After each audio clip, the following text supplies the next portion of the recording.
Olá a todos, eu sou o Alex, editor do Cine Resenhas. Eu estou com a minha amiga Graciela Paciência, que vocês devem lembrar do ano passado, quando falamos sobre objetos... Não foi ano passado, foi no início desse ano. Não, foi ano passado. Objetos cortantes foi ano passado? Setembro do ano passado. Ai, meu Deus. Eu tenho memória. Ai, já tô velho já. Eu não vou editar essa parte. É verdade, foi ano passado. É porque, nossa, eu não sei o que aconteceu, tá na minha cabeça de que a minissérie acabou no início desse ano. Ai, mas enfim. Eu a convidei novamente aqui porque a gente quer tratar sobre Pequenas Grandes Mentiras, Big Little Lies, mas não vamos tratar exatamente sobre o livro em si, mas sobre o fato de que a HBO decidiu dar uma segunda temporada para essa história que até então todos imaginavam seria fechado, né, como uma minissérie, mas devido ao grande sucesso eles decidiram estender. E já quero perguntar, nós assistimos, né, o primeiro episódio, né, da segunda temporada, o que você achou dela? Primeiro, oi pessoal. Muito bom estar de volta aqui no Cine Resenhas com a Alex. E, bom, vamos lá. Quando a HBO anunciou que teria a segunda temporada de Big Little Lies, eu fiquei com muito preconceito, confesso. Porque eu que não tinha lido o livro, apreciei a história escrita pela Liane Moriarty. Apreciei a história e achei que fechou direitinho, não teria por que continuar. Então eu fiquei meio receosa, né? Aí li o livro só agora recentemente, né? E concluí que realmente já tinha fechado. Tudo bem que tem algumas coisas que a gente estava comentando aqui que tem no livro que só serão exploradas na segunda temporada, mas aí surge o questionamento. Essas coisas que não foram exploradas no livro e que estão na segunda temporada precisavam ser exploradas ou só serão exploradas justamente para tapar um buraco, só para render mais coisa, né? No primeiro momento, considerando que nós só assistimos ao primeiro episódio, por enquanto, eu gostei. De verdade, eu gostei de como a sogra da Celeste foi introduzida.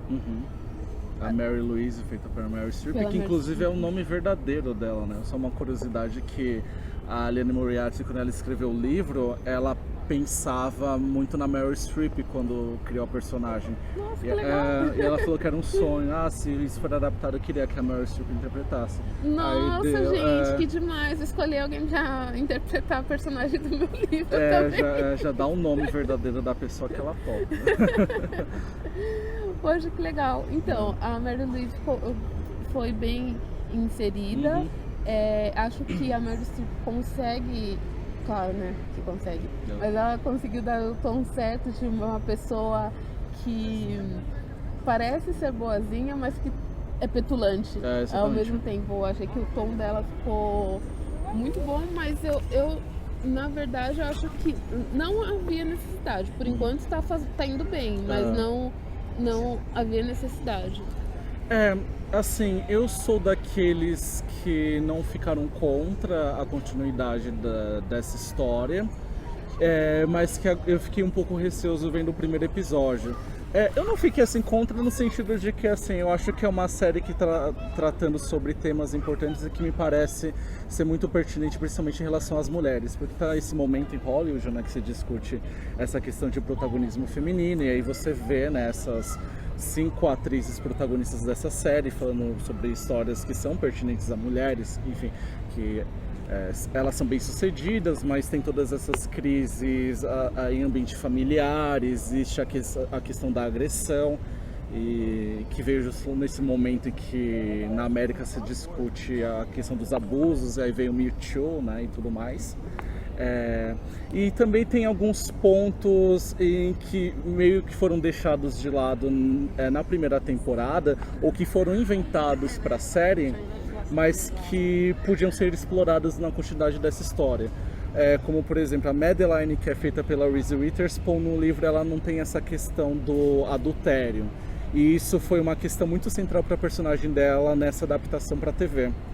E por outro lado, a Bonnie, que é feita pela Zoe Kravitz, ela tem no livro da Moriarty um passado de abuso que diz muito em relação a uma atitude, uma ação que ela assume que é chave para a conclusão da história, né? Mas não existia até então essa sugestão de que ela também foi uma mulher que foi vitimada por um outro homem no passado dela. Então são dois aspectos, por exemplo, que estão ou não presentes no livro, mas que tinham essa possibilidade de serem explorados com maior ênfase. Obviamente, na terceira questão, justamente que você apontou, que é a presença dessa sogra, né?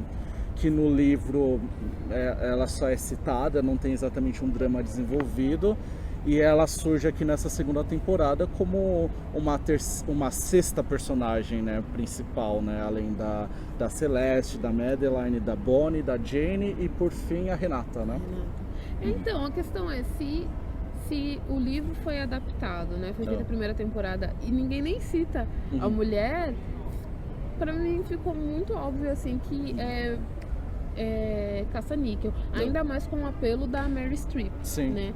Mas o meu maior receio em relação à segunda temporada, especificamente dessa série, é sobre levantar pontos que, na verdade, vão deixar o espectador com mais dúvidas do que com respostas.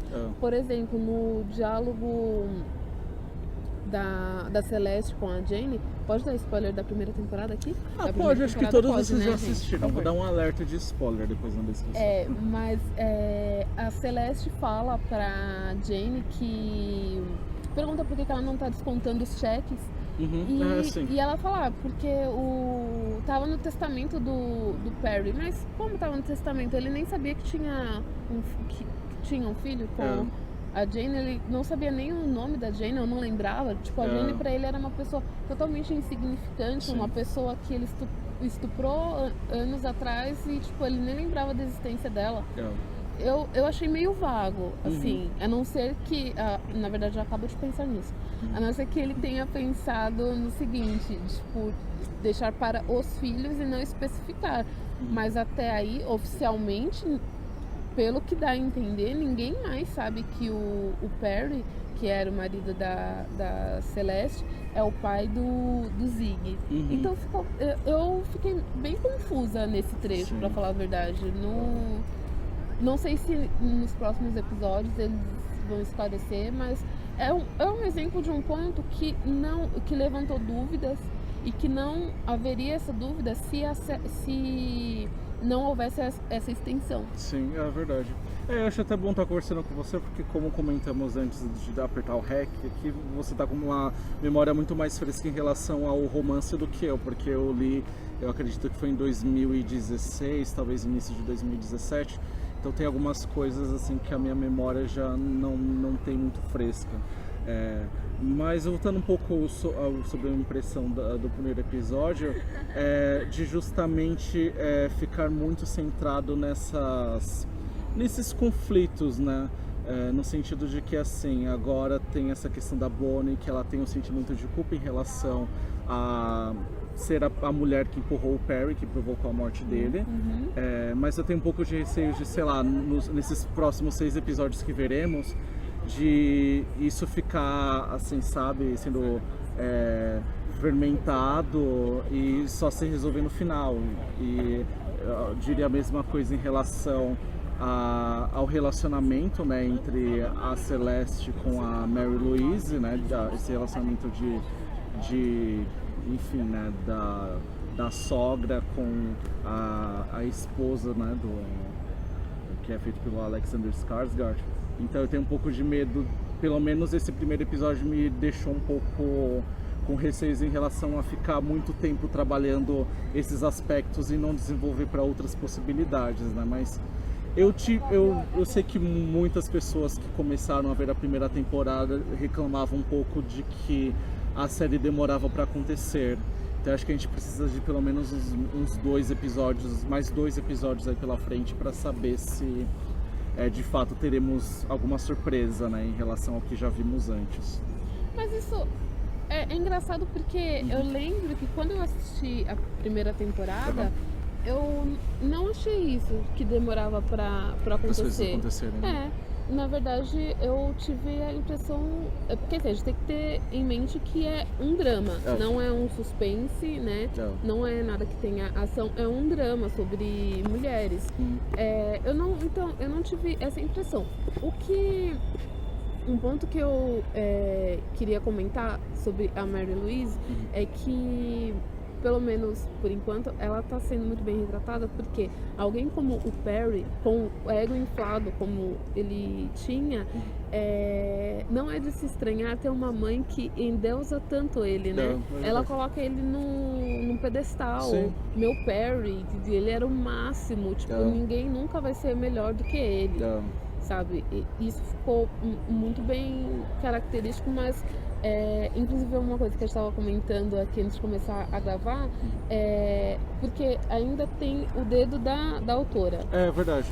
Né? Ela tá ali como num crédito meio que de argumento, né, do roteiro. Então isso faz toda a diferença. O meu receio, a minha preocupação ou o meu preconceito, talvez, quando estende a obra, quando um autor estende a obra de outro autor. Então, aqui eu acho que ainda está sendo válido, porque a própria autora está dentro da produção, ela sabe em como desenvolver os personagens que ela mesma criou. Então, acho que por enquanto tá ok.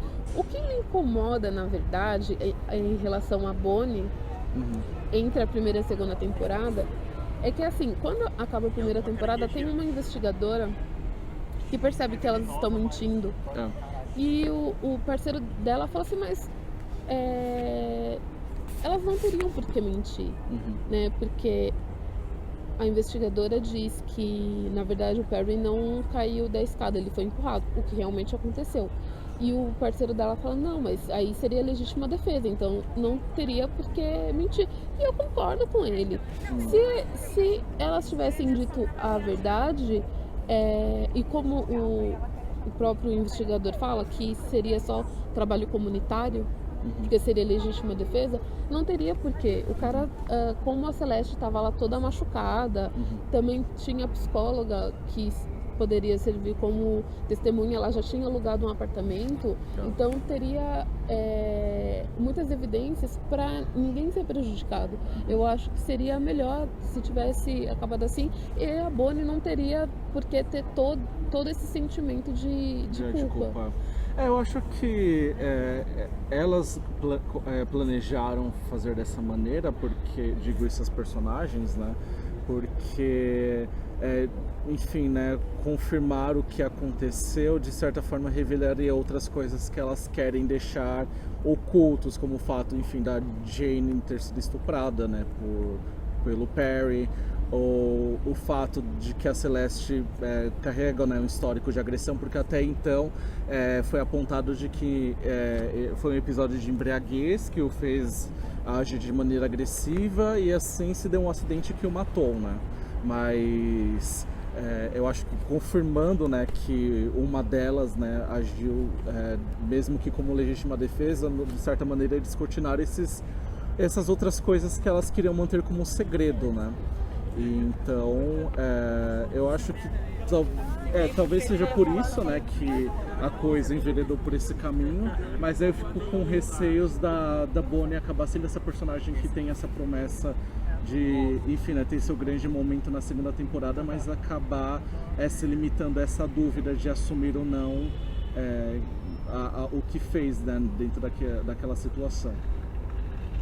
Mas uma das motivações de fazer esse vídeo foi também de tratar justamente sobre outros casos em que o cinema ou a TV decidiram estender uma história que, enfim, né, tem as suas 400 páginas, como Pequenas Grandes Mentiras, mas também relatar alguns casos em que a literatura, né, decidiu ir avançar para onde não deveria.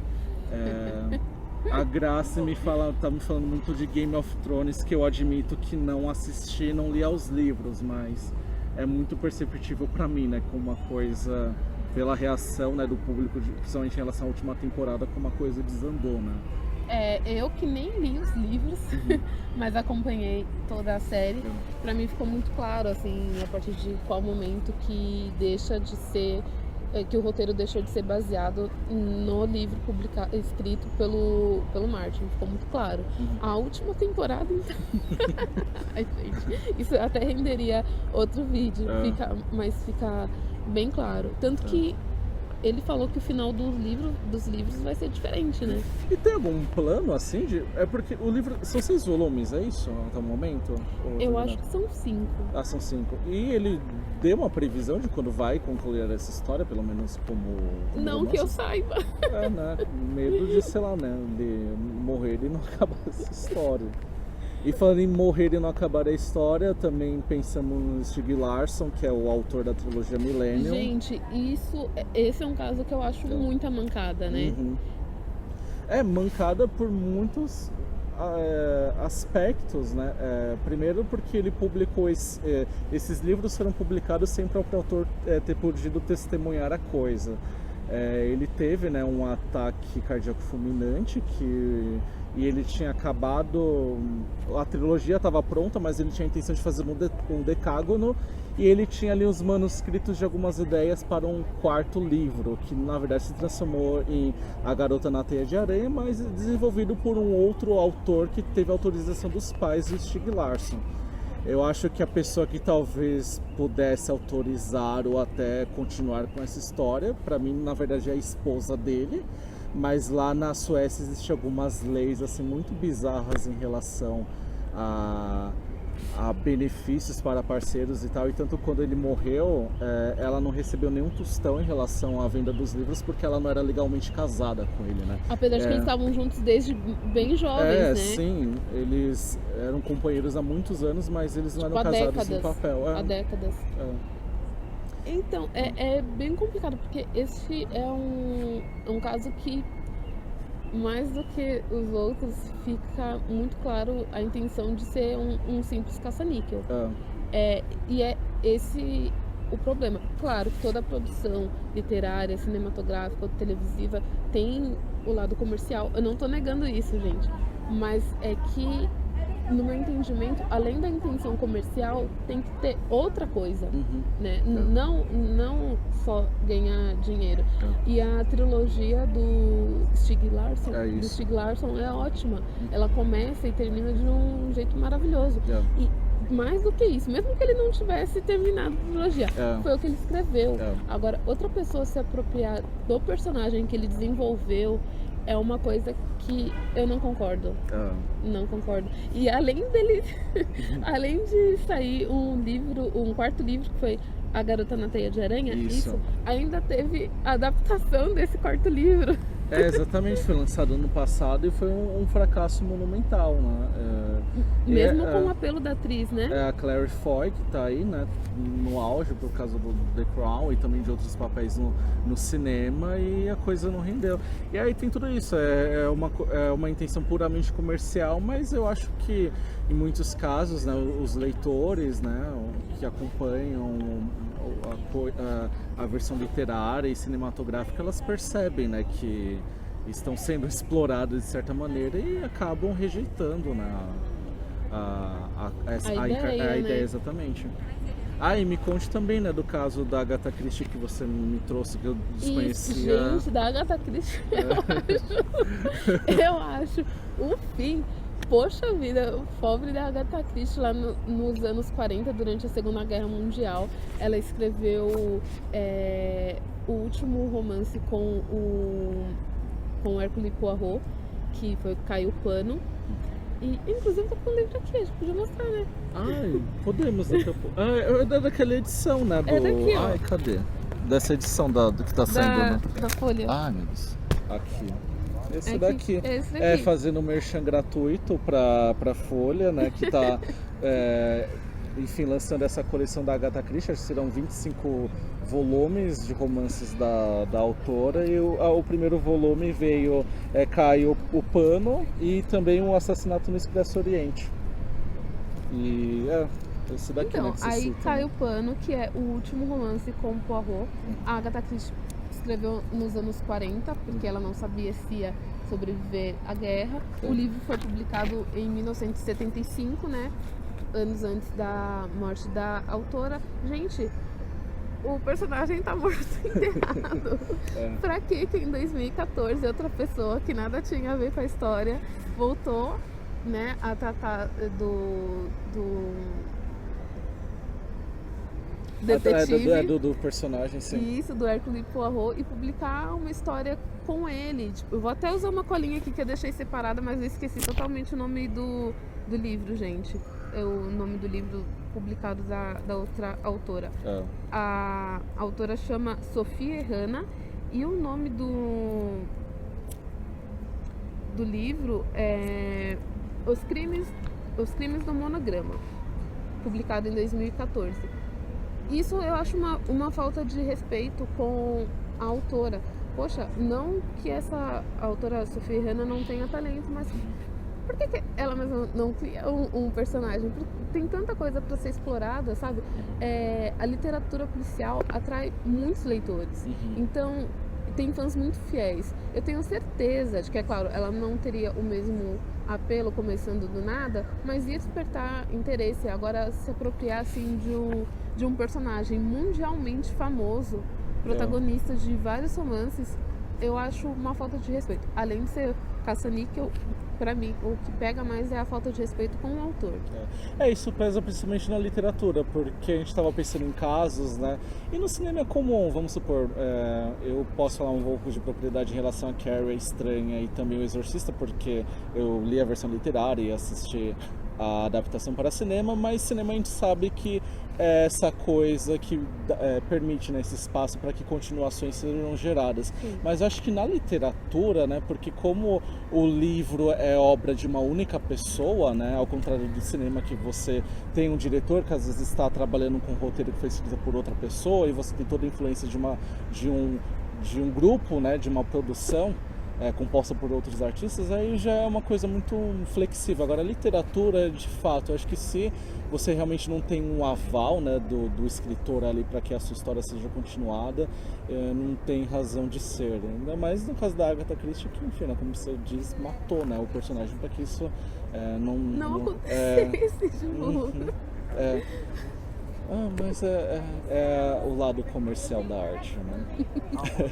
Mas, pessoal, muito obrigado por acompanhar o vídeo até aqui. Tragam nos comentários o que vocês pensam sobre essa questão e se vocês têm outros exemplos. E fiquem de olho que espero que em breve teremos mais vídeos em parceria com a Graça. Muito obrigado. Beijos, tchau.